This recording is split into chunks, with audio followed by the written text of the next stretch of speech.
as our last president before Scott. He's going to make a presentation on veneering, and I've seen some of the work he does, and it's pretty impressive. John's been a guild member for 10 years, and he got his inspiration from both his father and his brother, who did a lot of woodworking and especially made furniture. John claims he's been woodworking for 40 years, which is amazing since he also claims he's 36 years old. But he does focus on highly figured wood, and maybe we'll see some of that tonight. He sells his work on his website and also at some of the galleries in North Georgia. So with that, John, you're on. All right.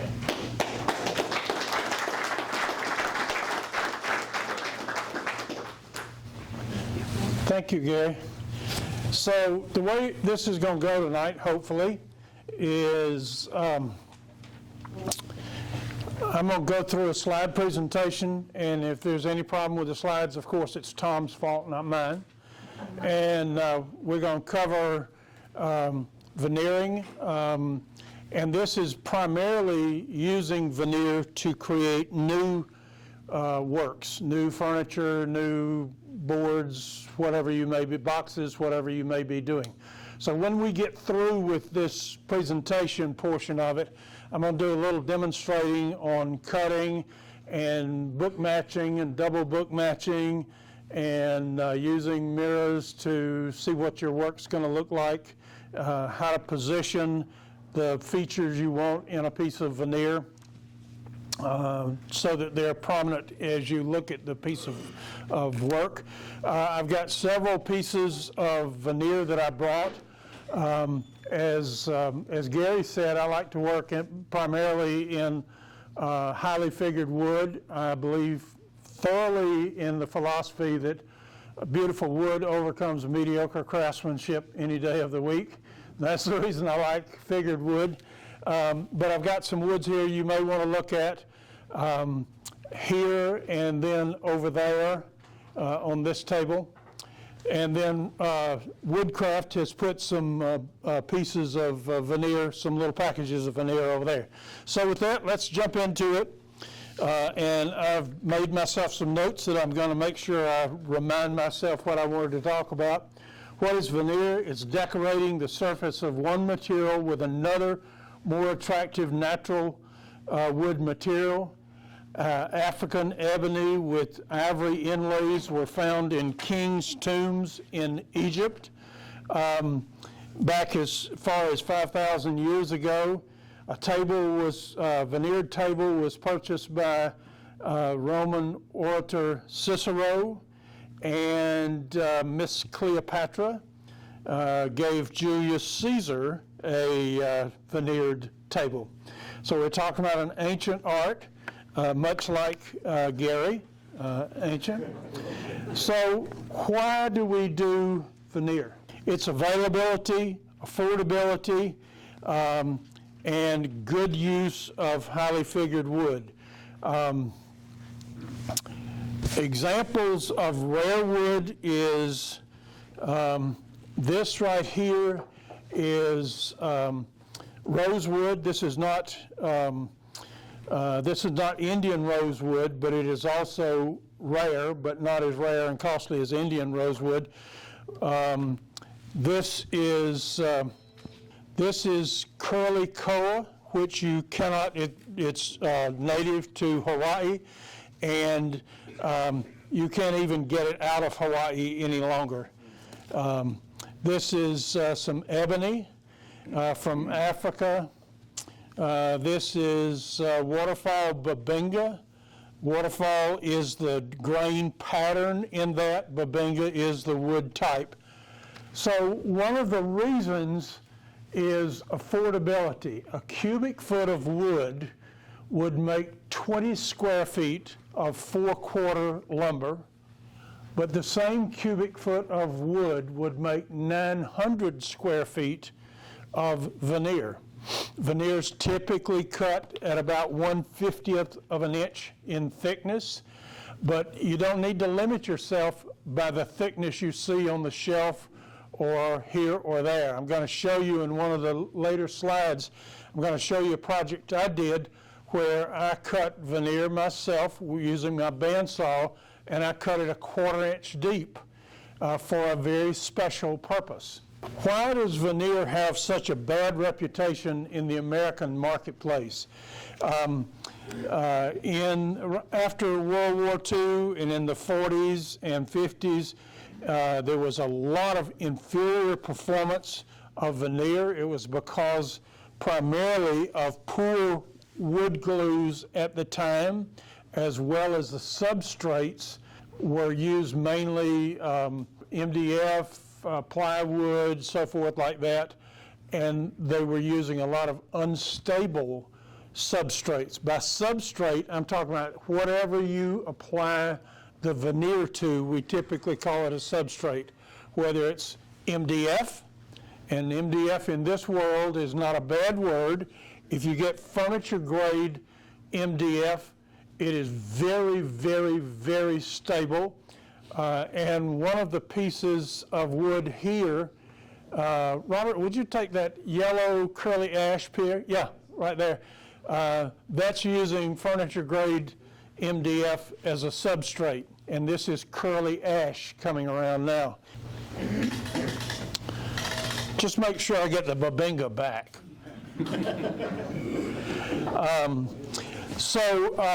It had a bad reputation because of poor application, poor glue, and poor substrates that were used. Today's world, probably the reason for a bad reputation for veneer is maybe IKEA. How is veneer made?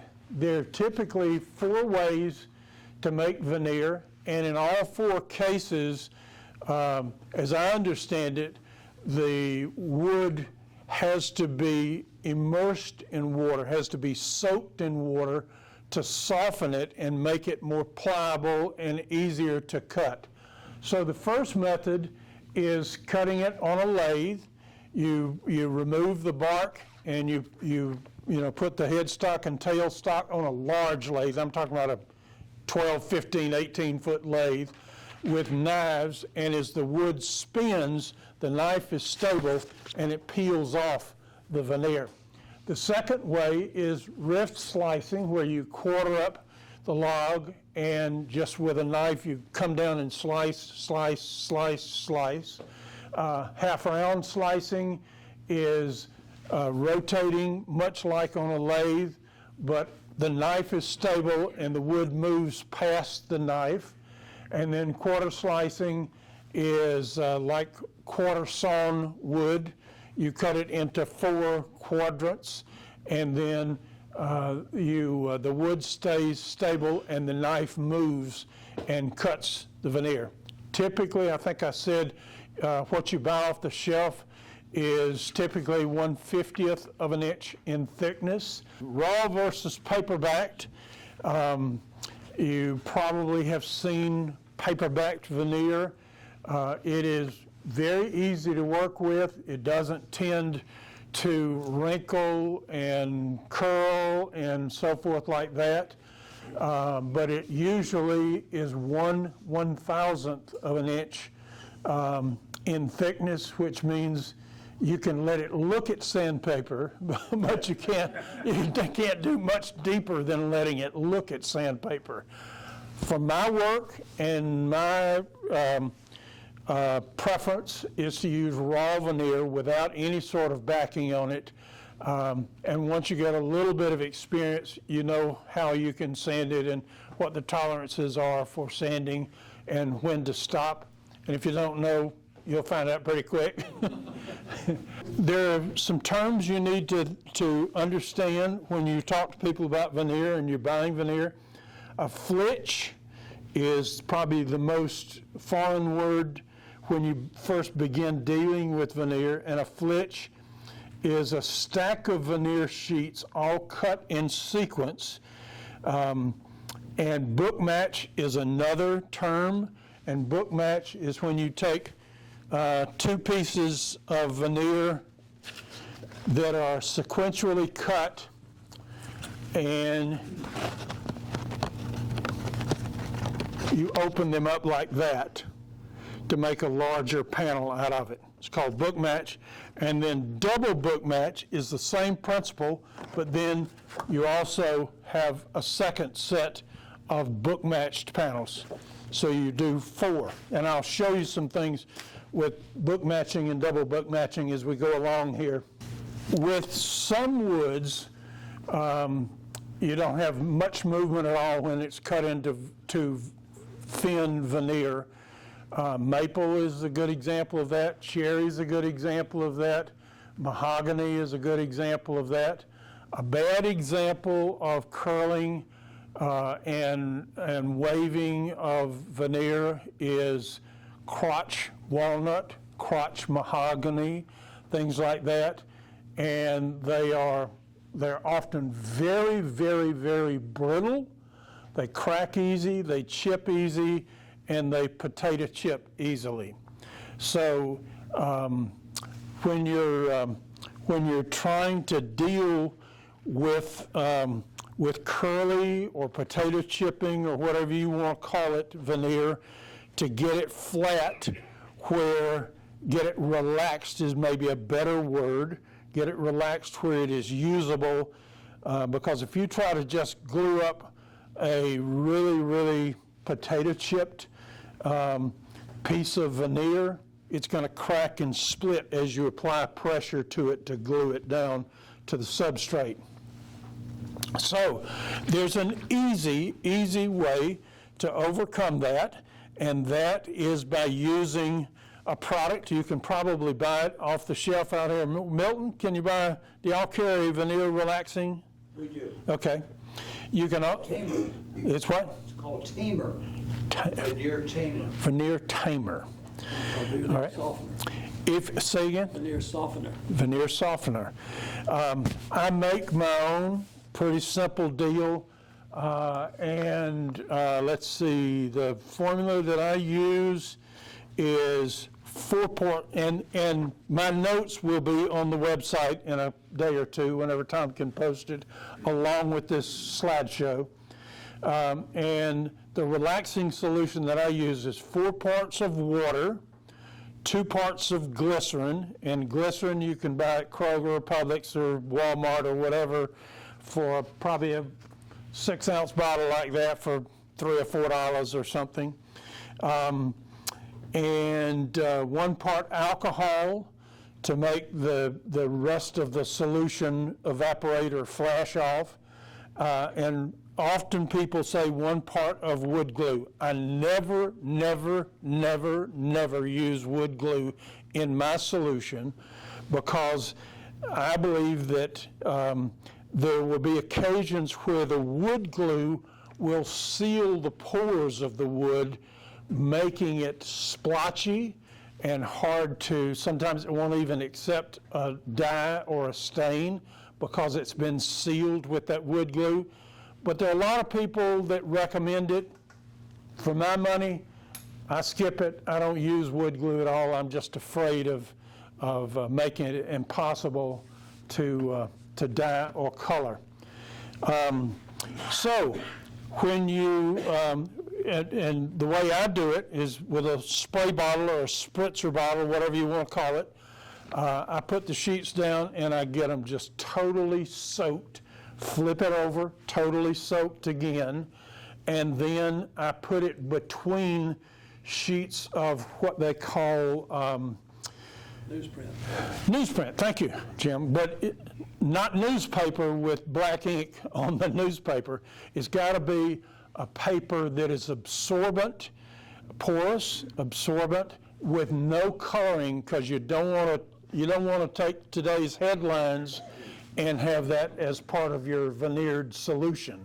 So I put a layer of newsprint or some kind of absorbent brown paper or whatever below each sheet of veneer, on top of each sheet of veneer, another sheet of veneer, and then press it, and let it dry for a couple of days, in my case.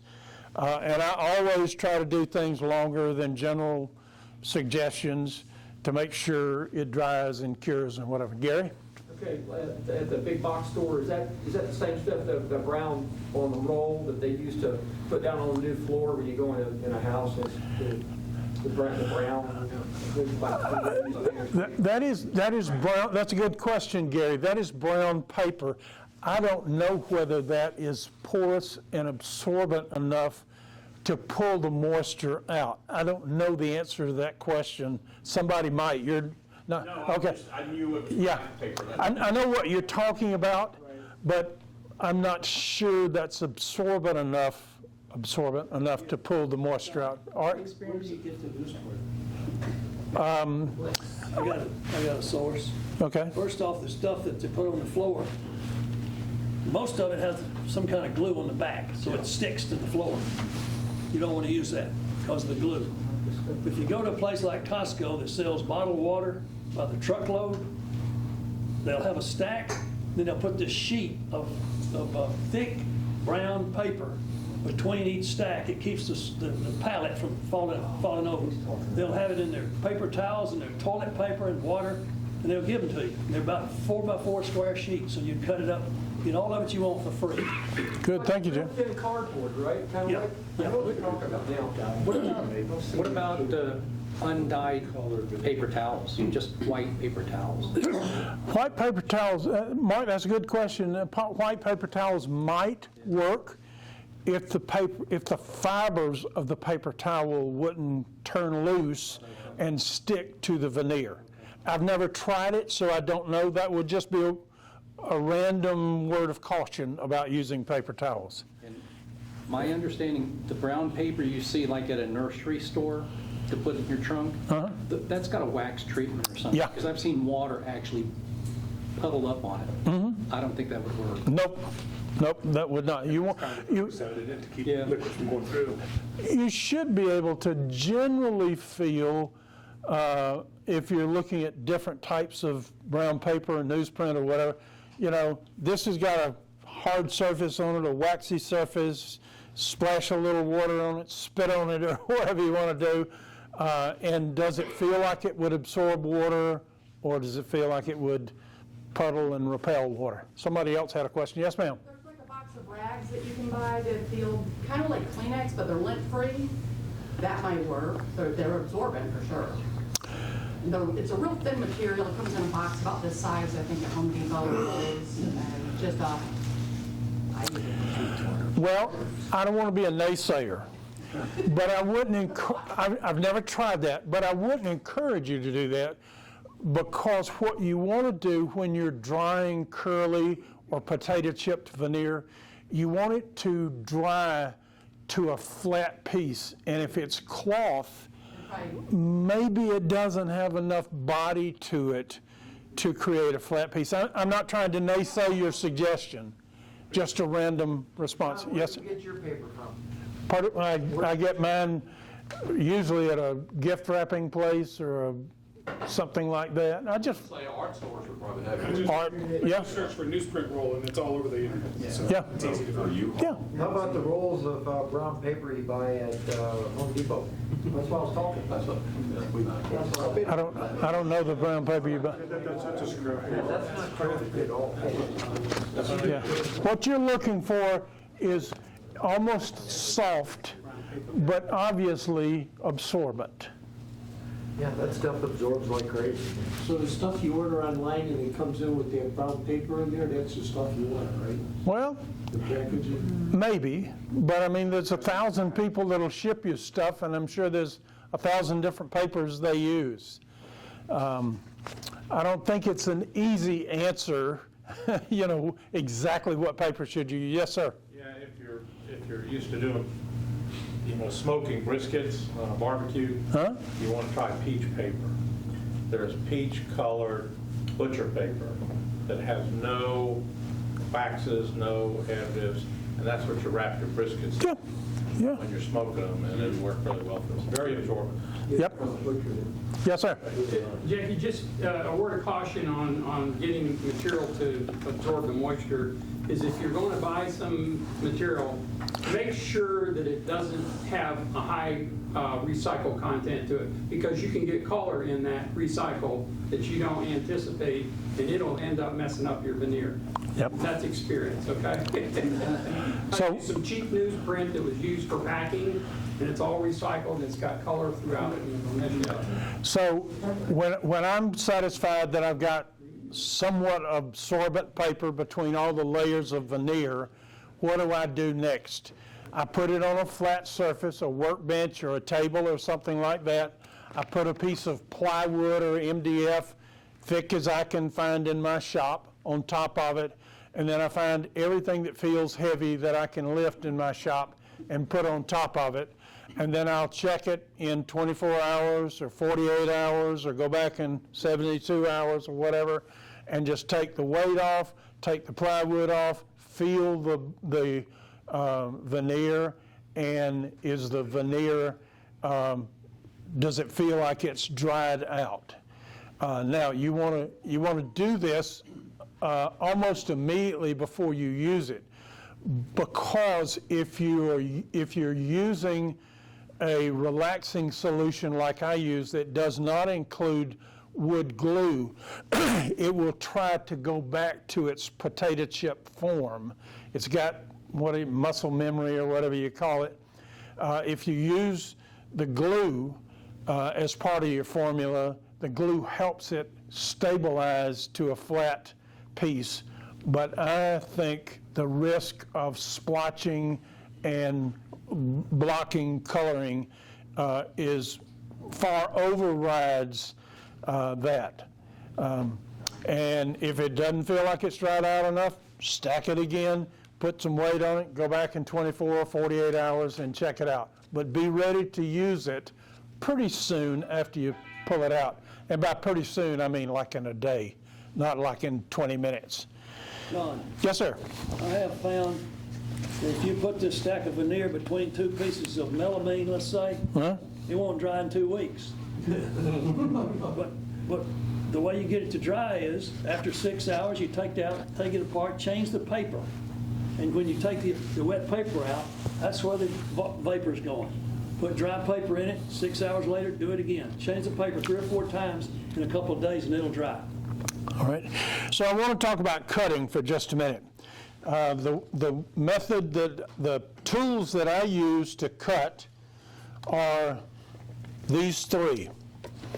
Box cutter. Make sure you got a good blade in there, good sharp blade in there. X-Acto knives. And I've not found that any of the X-Acto blades will not work. I've found that all the X-Acto blades that I've tried, no matter whether they're a sharp point or angled point or whatever, I've had pretty decent luck with any shape knife blade in an X-Acto working.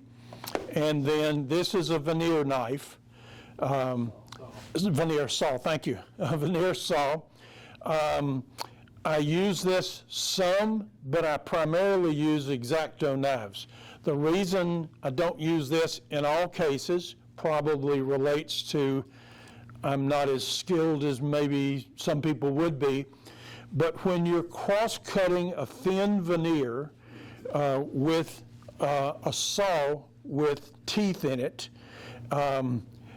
it's going to chip out and break out and split more than you want it to. Maybe if I were more skilled, this would be the tool I'd use in every case.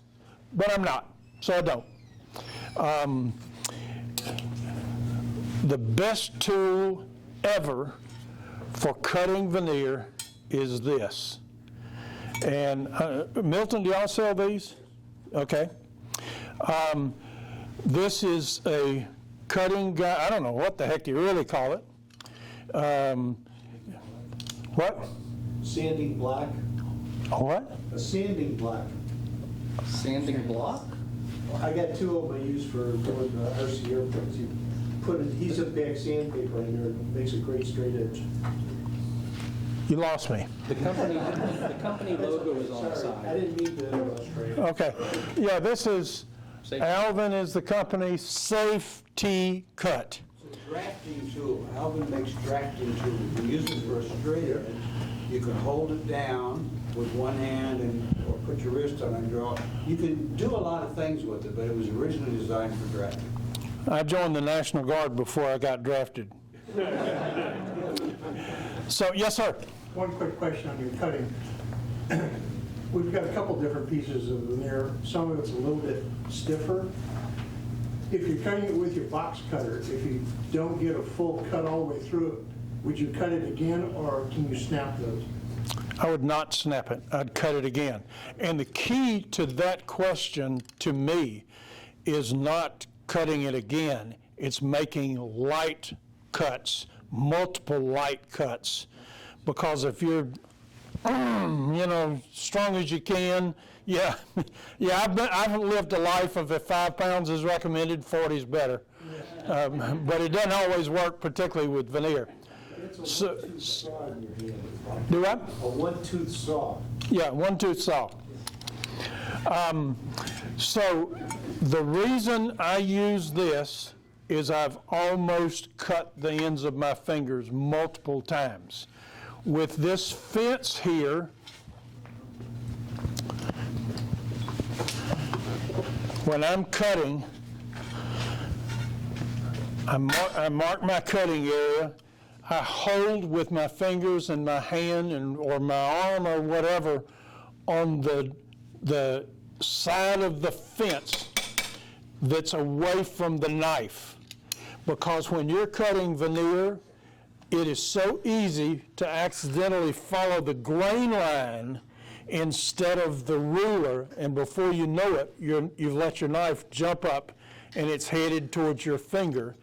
And this right here is one of the best investments I've ever made to keep my fingers away from the cutting edge. This is early version saw stop for veneer. All right. So we covered relaxing, sharp knife, veneer saw, safety fence. Now, I use a self-healing, I call it a cutting mat, cutting board, whatever. You can buy one this size at Walmart for probably $14 or something. I find it very, very helpful that it has the increments where you can line your cut up against the dots or the marks on the outside or whatever. It's self-healing, meaning that as long as you're not putting 100 pounds worth of pressure on the cut, when you go to use it again the next day, it will have basically healed itself, and you don't scar it up. Let's see.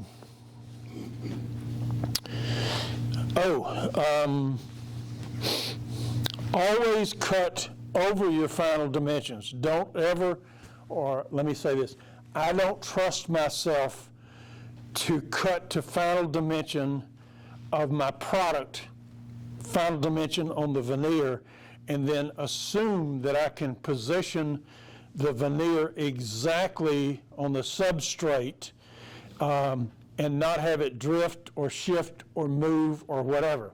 Particularly since you never want to glare, you never want to veneer. Glare is a new word I'm introducing tonight. You never want to glare only one side of your substrate. You always want to veneer both sides of your substrate.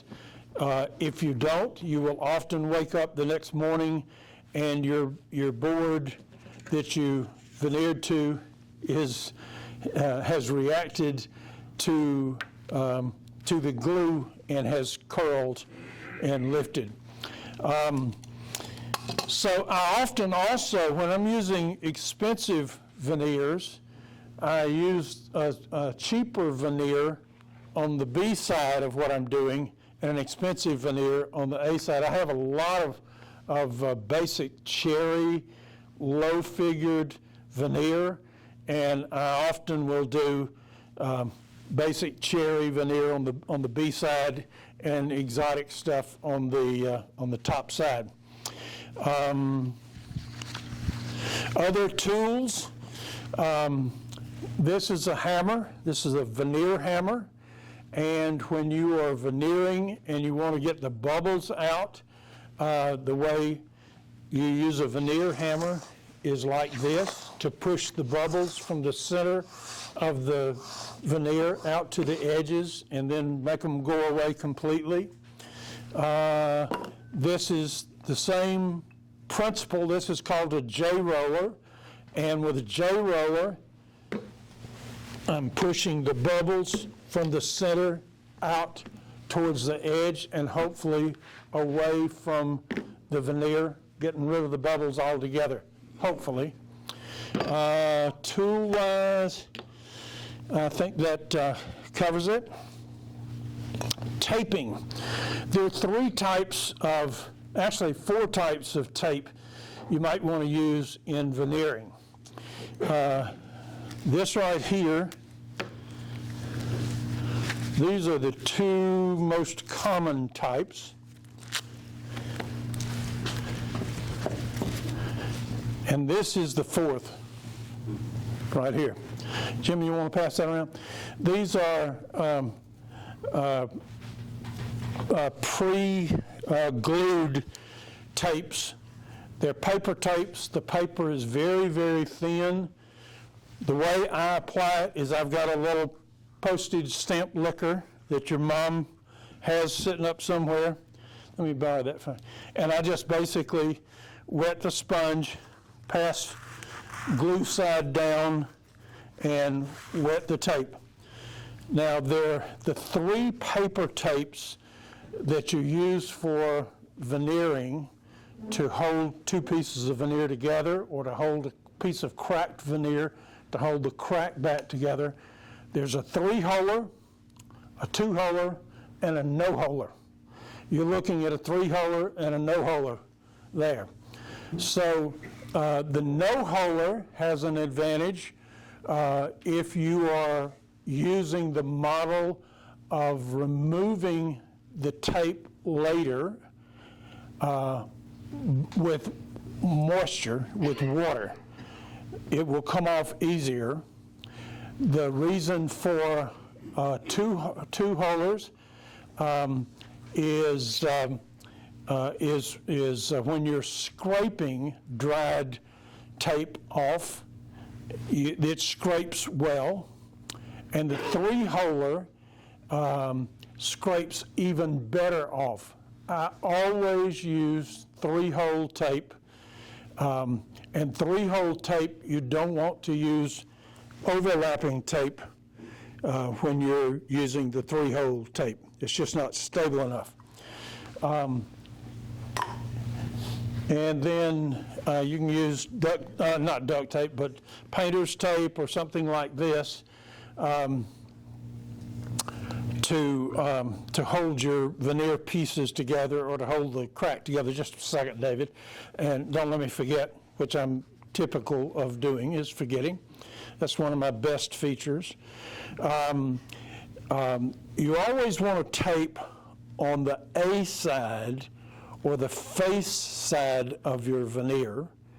Apply glue to the B side or the underside. You apply the glue on the underside and the tape on the top side, so that when you put the glue down and you glue the veneer to the substrate, you're now looking at the tape, and you can either, with moisture, you can peel it off, or with sandpaper, you can sand it off or scrape it off with a card scraper or whatever. If you do the opposite, if you have the tape down and you're using a softwood veneer that's thin, the lines where you have taped it are going to telegraph through if you have the tape side down. So you always want the tape side up. Does that make sense? Yes. Okay. And be careful because there's always an A side and a B side to your veneer, just like there is to a board. And if you're doing, like Robert's big round table back there, veneer, if you've got 11 pieces where the A side is consistent and one piece that the B side is showing, it's going to look odd. It's going to look strange. The fibers are going to look different. So David, go ahead. This is not a stupid question, is it, David? Yeah. No, you can answer. What you scrape the tape off with? With a card scraper. Yeah. Which is a presentation all by itself. Are you going to cover the flex of the veneer? The what? The flex of the veneer. In other words, some of it has a flex. And you looking at it, you're going to put that flex side down or flex side up. Well, hopefully you're going to soften the veneer and dry the veneer to a consistent flat. So hopefully you're not trying to glue the veneer to a substrate when it's curly. Yeah. Did I answer your question, Roger? Even after you've relaxed it, it's going to have a natural way that it's bending one way or the other. This piece of veneer flexes easily this way, it's stiffer this way. That's what he's saying. Yeah. So are you? Most veneers are that way. You taking that into account when you put it down, or are you just going to choose the show side based on what's the best looking? I choose the show side based on what I want to show. Hey, Roger, if you're book matching, you don't have a choice. You're going to have to flip some of them one way and some the other. Very good point. If you're book matching, you're going to be looking at the A side of this piece and the B side of this piece. Even further complicated, when you double book match, you're going to be looking at two pieces of A side and two pieces of B side, and I'll show you why that is when we get into some other stuff here. So that's generally flattening, curly, or wavy veneer. Let's see where I am here. Taping. So when, I'm sorry? You held up blue tape, but you didn't say, I don't think you said what to do with it. Well, you also would apply blue tape to the A side so that when your veneer is applied and dried or cured, the glue is cured to the substrate, you peel the painter's tape off. But I don't like using painter's tape at all because it tends to pull the fibers out of the wood, making it harder to sand and get a good perfect surface, whereas the water-based glue in these paper tapes, the 3-hole, 2-hole, no-hole tapes, will not, at least in my experience, doesn't pull the fibers out. You can get painter's tape that is regular, less sticky, less stuff, purple and green and yellow and all that stuff.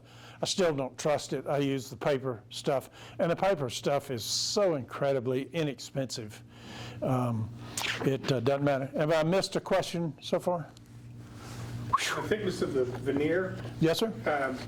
determine what tape you might use. I mean, it seems like on a thicker veneer, the blue tape might, I don't know, not having done blue. That's an interesting question. I don't know that I've ever faced that. Like you mentioned earlier, like a 1/4-inch veneer, if you were going to put two pieces next to each other, would you use like that brown paper tape even on that? Or do you just... Well, I'm going to show you a table I made where I shop cut my own veneer, and it was about a 1/4-inch thick, and I didn't use any tape on it at all. That doesn't mean that's the standard in the way I would recommend doing it. It just happens on this particular piece where I was using 1/4-inch thick veneer. I didn't use any tape at all. I just bedded everything together. Let me rethink that. I may have put painter's tape. I may have used painter's tape to hold it in place. Kind of works good like for a paper hinge, Yeah. kind of, Yeah. or like when you're butting corners together, you can. Yeah. When you're that thick, you don't have to really worry about sanding through. Right, right. Okay, so marquetry and book match. So here are 3 examples of designing with veneer. On the left is an incredible piece of furniture done by John Champion. John, take a bow wherever you are. With pat array and then string inlay and bell flowers and stuff like that. Just an incredibly attractive piece with a background of mahogany. Say again? The aprons are veneered. Okay, all right. Beautiful, beautiful work, John. Thank you for letting me steal your picture. The middle is a drum table I did for a professional drummer in Seattle. It's a drum table made of African babingas, the primary wood. The bottom of it is solid, and it has a sound hole like a guitar. The rest of it is a sealed box, and you can play it. Most of you think of a drum table, one of the round things your wife shows you in the furniture store.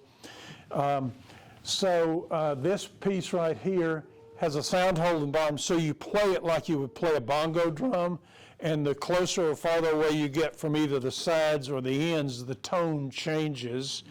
And I kind of copied David Marks. Probably some of you remember David Marks. He tells the story of plantation owners that were kind of intimidated by slaves that came with voodoo, and plantation owners would often take their musical instruments away because they didn't understand whatever. And some of the slaves began making furniture that they could double as a musical instrument and hide from their master, their owner. And the guy in Seattle said, make something that is interesting based on what I do, that make a good conversation piece. So I blended old Southern history and slavery and voodoo and all that kind of stuff and made a drum table for him. Forgive the sidetrack on that art. How thick's the top? The top is veneer. The top is total veneer. It is a double book match. I was talking about book matching a while ago. So this is taking 4 pieces of sequential cuts of veneer, opening a face this way, opening a face this way, and then turning this one that way. Did that make sense? Yeah. Okay. In order to have... There's no substrate under there? Pardon me? No substrate? Yes, there is substrate. That's what it meant.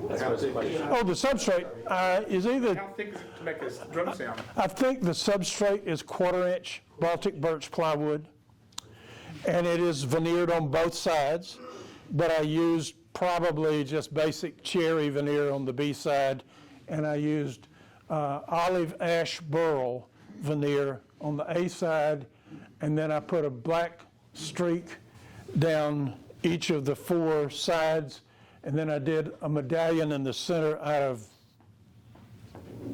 I forget what that was, what the other wood was. So you would say, what a nice visual feature, but actually it was to show, it was to overcome my inability to make perfect cuts.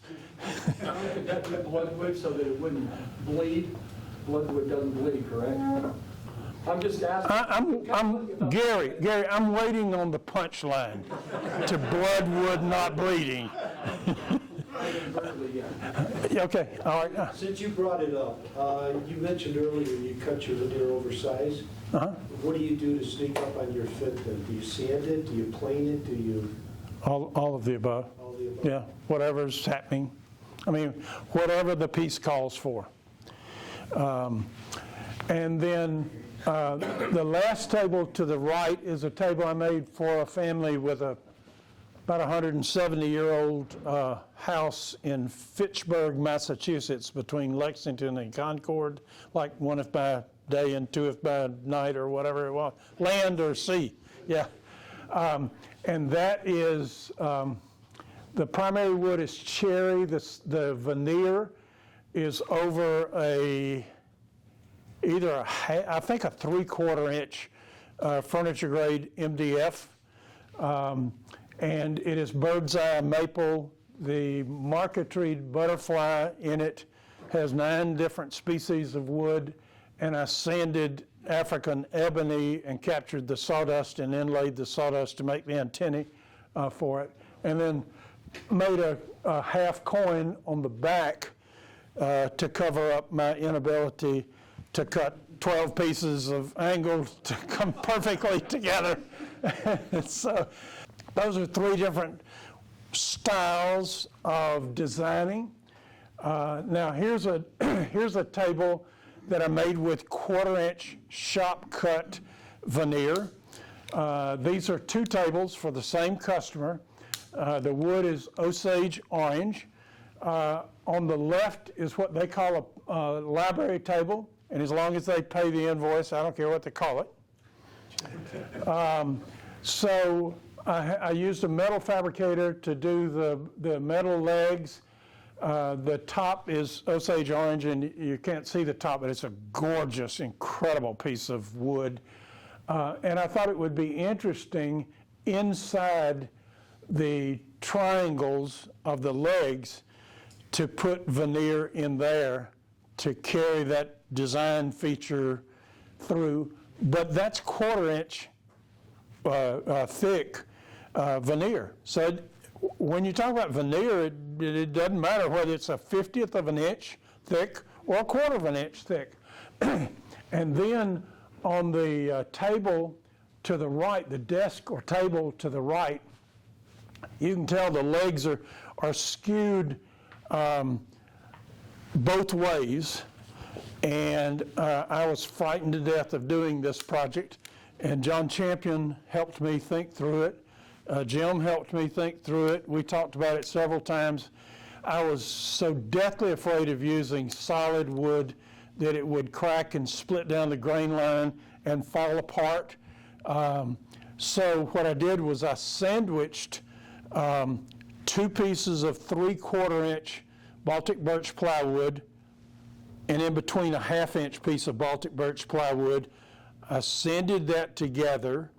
I didn't sand it together. I sandwiched it together, glued it together, and then cut the form out, and then not hand cut, but shop cut 1/4 inch veneer and covered all of that plywood in 1/4 inch veneer of the desired wood, Osage orange, knowing that the sandwich of 3 Baltic birch plywoods would carry any weight they could put on it. It wouldn't split, it wouldn't crack, it wouldn't fall, it wouldn't break.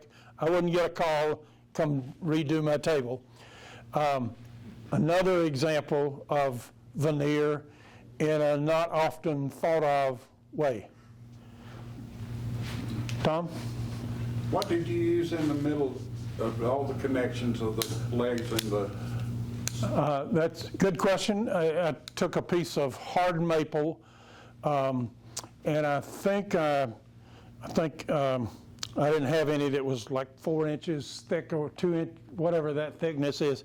So I sandwiched a couple of small pieces of hard maple to get a thick enough piece that I thought looked decent to connect to, and painted it with black enamel. What joinery? Okay, great question. The joinery was a pain and a pain and a pain. So I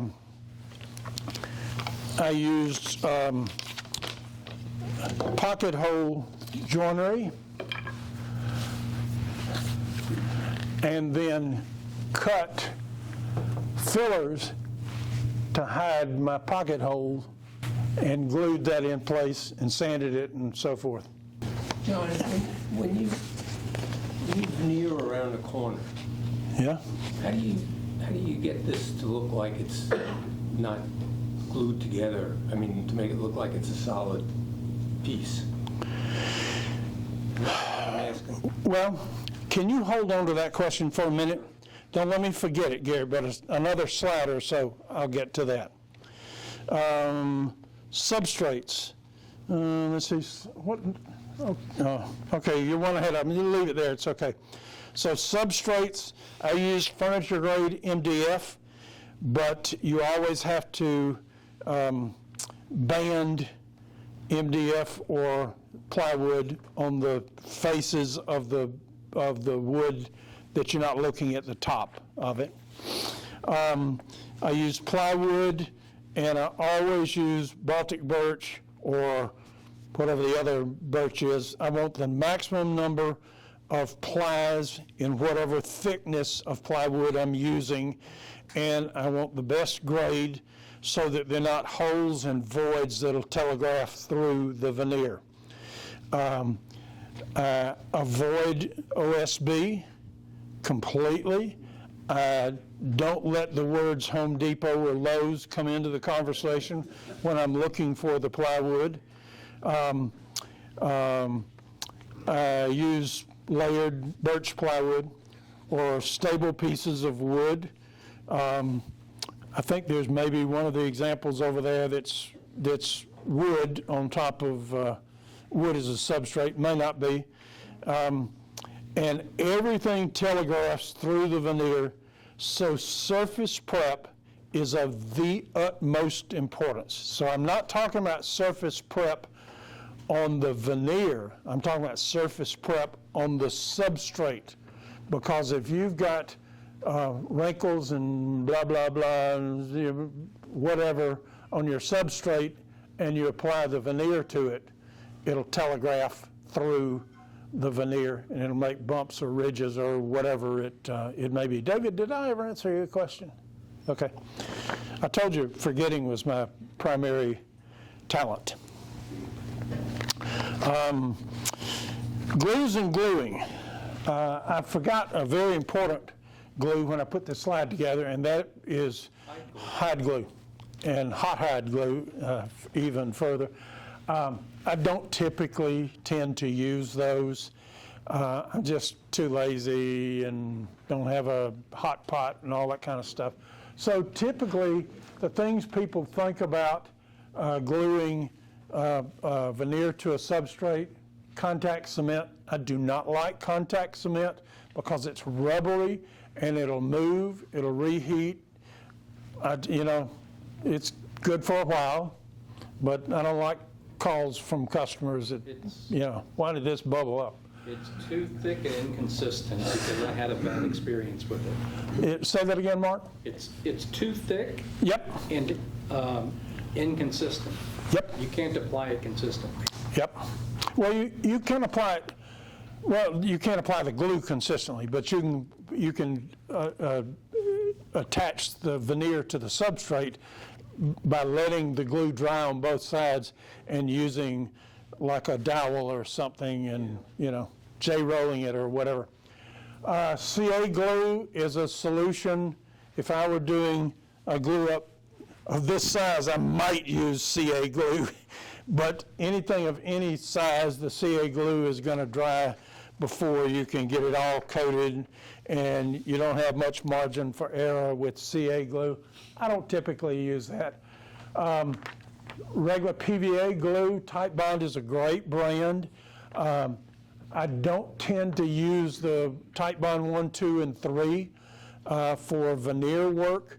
I work off of fear a lot, so I'm afraid that 1, 2, or 3 are formulated so thin that if you're using a porous veneer, it'll bleed through, and all of a sudden you got a beautiful piece of veneered wood that the glue has come through it, and it won't consistently stain or dye or take a top coat or whatever.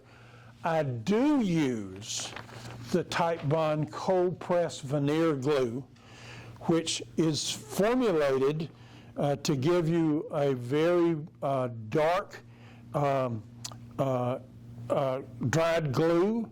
It's formulated supposedly to prevent bleed through to the fibers of veneer. But pardon me, my favorite is 2-part urea resin adhesive. And I think maybe Woodcraft sells it, do y'all? Yeah. So it's a powder and a glue that you mix together, and it dries perfectly. It dries very brittle, very firm.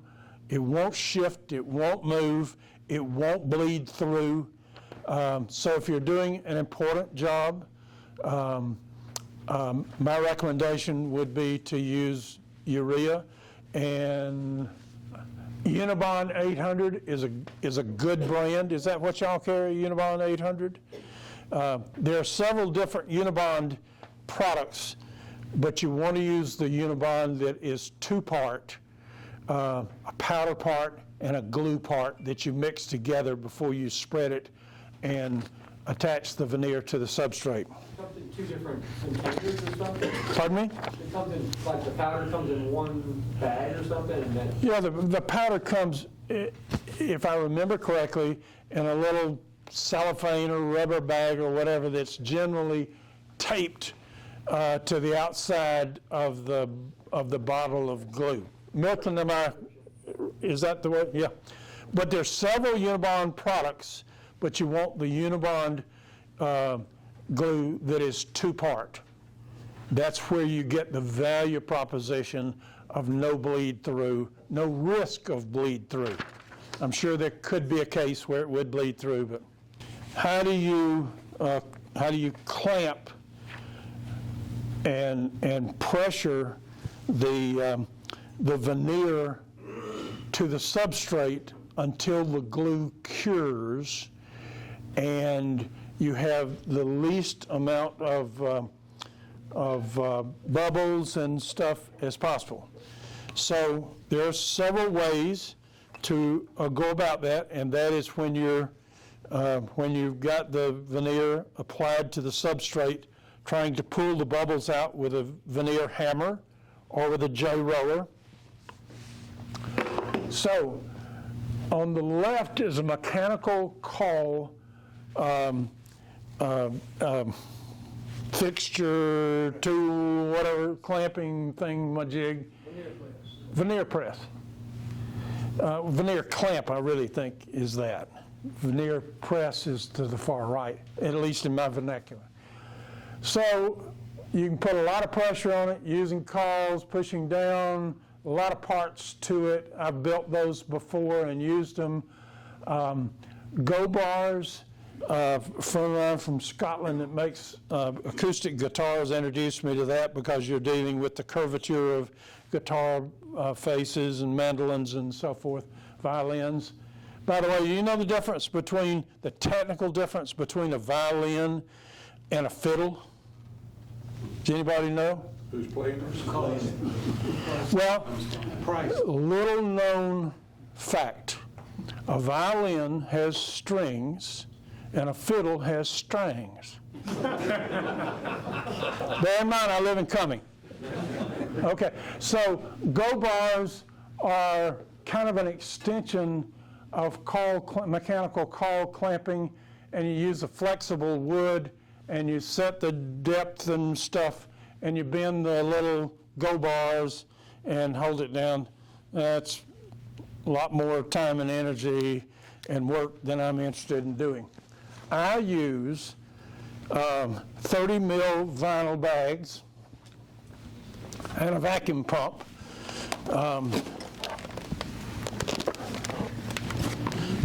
So this is what does it say? 50 by 30. This 50 by 30 bag.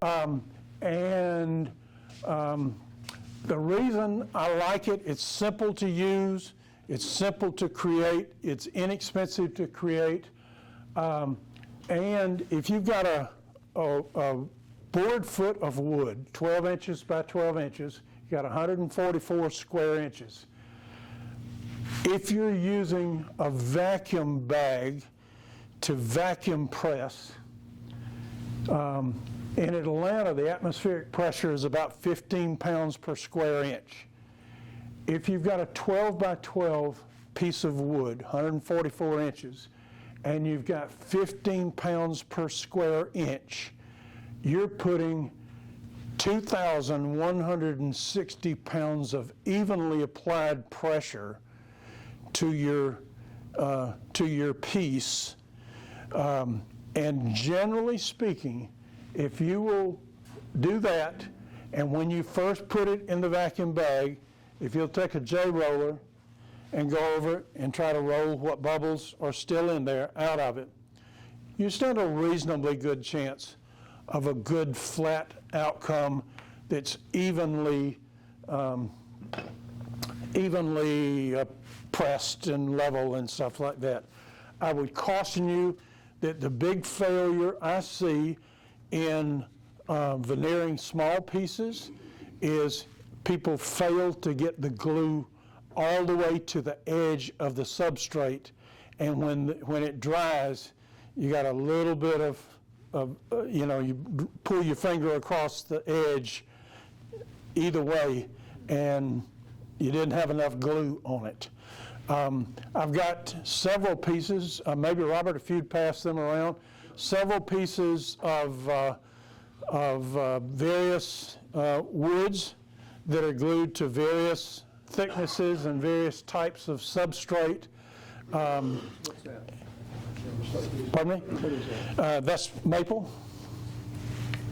Right. And I talked about using a cheaper B-side veneer.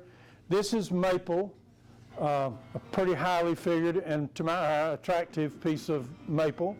And on the back side, I veneered it with just plain old cherry, cheapest veneer I've got. And Robert, if you'll hand me that box. I make and sell a lot of boxes this size, smaller and larger. So the way I do these is I use a 1/4 inch or 3/8 inch Baltic birch plywood, and I veneer both the A side and B side with the same veneer, and then just go about building a box and inserting this before you wrap it and assemble the box together. Now, when I'm doing that, let's say that instead of this piece of veneer that's got a pretty consistent piece of attractiveness all the way throughout the wood, if I've got a piece that I want to highlight a certain area, let me borrow this back from you. Like on this right here, if you looked at this big piece of veneer, this focal feature here, I want to be in the middle of my box top or somewhere prominently in my box top. So how do I do it? I make a simple little cardboard cutout like this, and I shift the cardboard around until I've got it placed where the feature I want to emphasize is prominently within the measurements or whatever you want to call it of that. So that's it for slides and stuff, I think. Isn't that it, Tom? Oh. One question there. Veneering out to the edge, a square edge, how do you finish that square edge? Maybe the edge. If I assume that was your question. Well, okay. Basically what I do, Gary, is I'm cutting oversize. Like if I were cutting a panel like this, I'd cut both the substrate and the veneer maybe 1/2 to 3/4 wider and longer than my final, and then sneak up on the final cut using either the combination of a chop saw or the table saw with a plywood blade in it where it won't fracture as it passes through the veneer. And then I've got an edge sander that I'll mark it and hold it up against the edge sander to make the final sneak up to the final cut. Did I answer your question? No. Okay. Two pieces, like, if you're going around a side and the top, and you have two veneers together, how do you bring those together where it looks like a single piece of wood? Do you miter it? Like a miter? You miter the joint?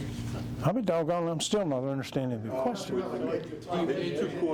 you miter the substrate when you've got a veneer on both surfaces to make a corner? You got a face Yeah, and an edge. yeah. You do edge banding and the top, how do you make that joint look like a solid piece of wood? Using the same wood, and like, if you're using, go ahead. If you do very thin veneer, it disappears. You were talking about using 1/4-inch veneer on that table and desk that you made. With the 1/4-inch veneer in the photo, we didn't see that 1/4-inch edge along one of the sides. It was inlaid. So that's kind of the question. How did you manage to wrap the corner without seeing that 1/4-inch seam? My question was about the thin veneer. Are you saying that thin veneer, if you put it on two edges, adjacent edges, it'll disappear if you do it right? Yeah, it's so thin that you won't see it. Okay. Yeah. Yeah. It seems like I see a little But line the there. original question had to do with that table with 1/4-inch veneer. So the question I think was, did you end up mitering that corner in order, on the veneers, so that way they disappear? On the table legs, on that weird table, that stupid table that I built, that's the name of it, the stupid Osage orange table. I didn't do anything to wrap it or anything like that. I butted it, and the face that you see when you're looking at the table, I made that solid, and then I butted it on the sides up to that, and then I used a pilot bearing with a router to bring the piece that you see, the veneer that you see, the 1/4-inch veneer that you see, level with the 1/4-inch veneer that's on the side. Thanks. Hopefully, Pattern banding? Pattern, what'd you say, pattern banding? Pattern. yeah, pattern, yeah, Pattern banding? Pattern bit on the Pattern router bit. Oh, I see yeah, what you're saying, okay. right a bit, yeah. John, Yes. one technique that I've seen used when you do edge banding is you take your strip of edge banding, and they were using PVA glue. They glued that and they glued the edge, they let it dry, and then you use the hot iron to replasticize it so you're not fumbling with wet glue. Yeah, absolutely, absolutely, that's, Hot iron, and you can take your time, go around, and then what he did at the end, he used a fine file at an angle and cleaned up the edges, and that worked out really good. There was no edge on that. Mark, Yeah, where are you buying your veneers? I mean, you got some great veneers. veneers? Where are you buying? I've been fortunate enough, in my career, I worked in all 48 of the 50 states in 23 different countries. So I've bought and shipped veneer back to my home forever, all over the world. But you can buy lots of veneer on the rack right over here at Woodcraft. One of the two best wood toy stores in America, one's in Irvine, California. I'm not drawing the names, right next to the Amtrak station. What? No, no. And it's a store like Highland, but with incredible woods and incredible veneers and stuff. But the other best store in America is downtown Atlanta. It's called Carlton McClendon's Rare Woods, and it's incredible. The hint to going, the proper way to shop at McClendon's Rare Woods is to take all of your credit cards, immerse them in water, freeze it, put it in your freezer, go down to there with as much cash as you limit yourself to spend. It's like going to the casino. And then a favor, if you do go down there, I have spoken with the gentleman, I forget his name. Richard. Richard. And he's considering becoming a patron sponsor, so make sure you told him you heard about it here. He's been telling me for 10 years. Yeah. We're gonna get him. Yeah, right. Let's see, there was one other thing. One more question. Yes. John, tell us your website, please. Prowoodwork.com. It's on his T-shirt. Or rather, shirt. Not to be obvious, but it's prowoodwork.com. Thank you. And if you want to see a bunch of pictures, if you'll send me an email, I'll send you a link to a Dropbox. I've got probably 35 tables on there that I've made, and I don't know, 100 boxes or whatever. So the other thing I forgot to mention is handy tool. The mirror trick. Does everybody know about this? If it is, I won't bore you by going. Okay, so somebody help me by getting some of this crap out of the way. Take that box. Yeah. Yeah, right. Certainly could make another one pretty easily. So while you're moving things around, are you self-veneer? What else do you want to add? No. All right, so I got a pretty cool piece of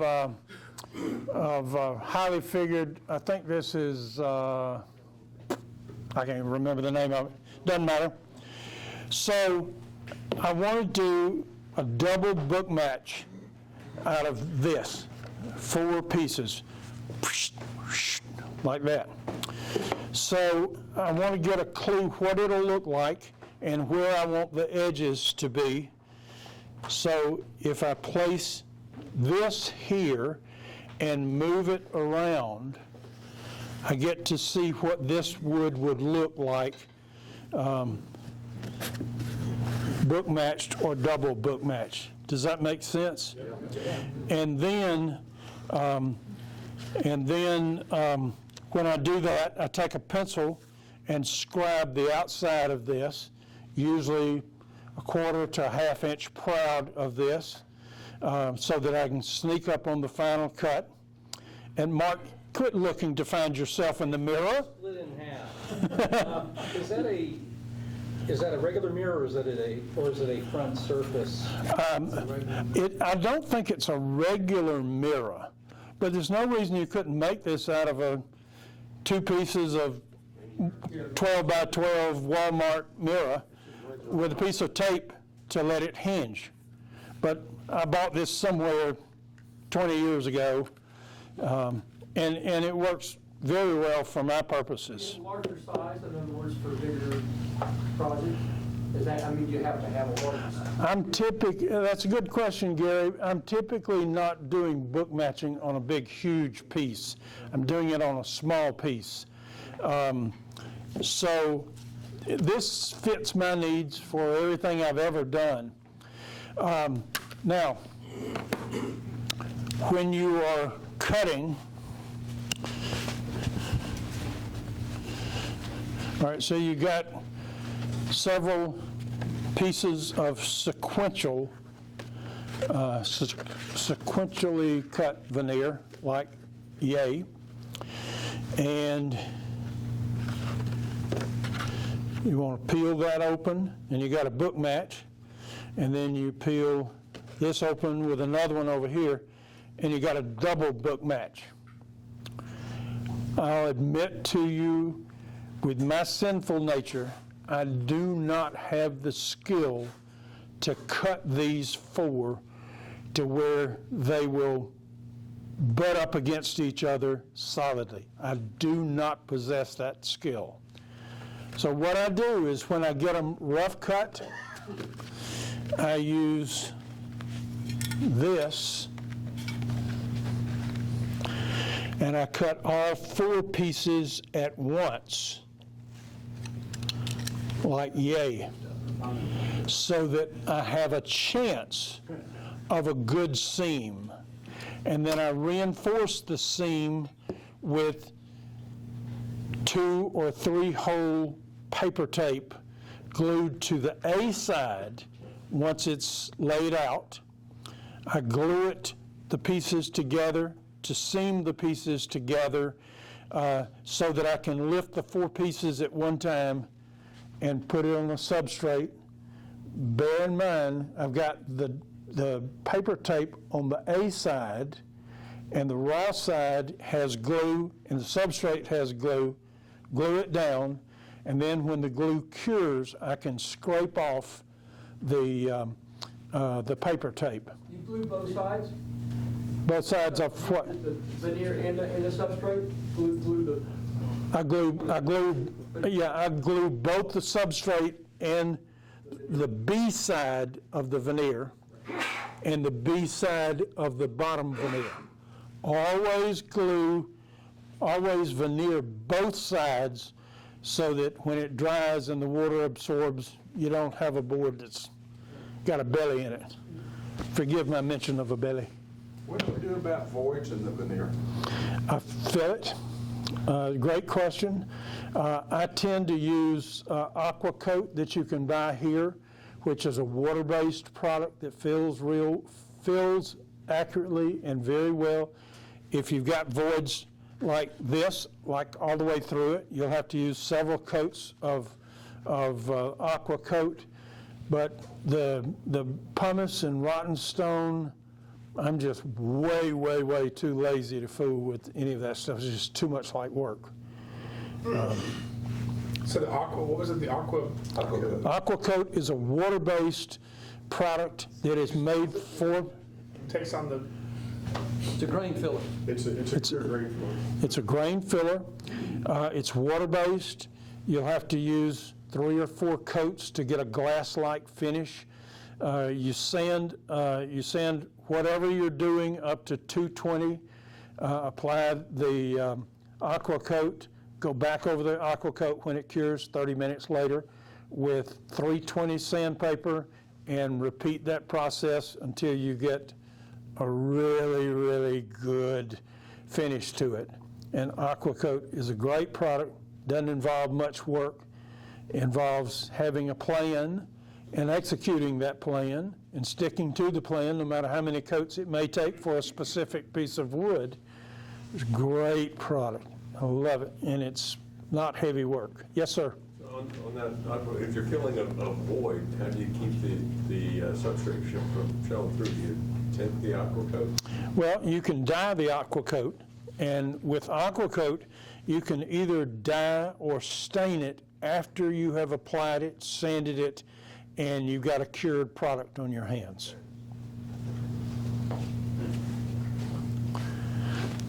All right, we got to be out of here in 10 minutes. I had plans to do some cutting and demonstrating, but we don't have time to do that. I'm sorry it ran over a little bit. Give a demo with the summer picnic. Maybe. Yeah. I hope this has been a good value proposition for your time.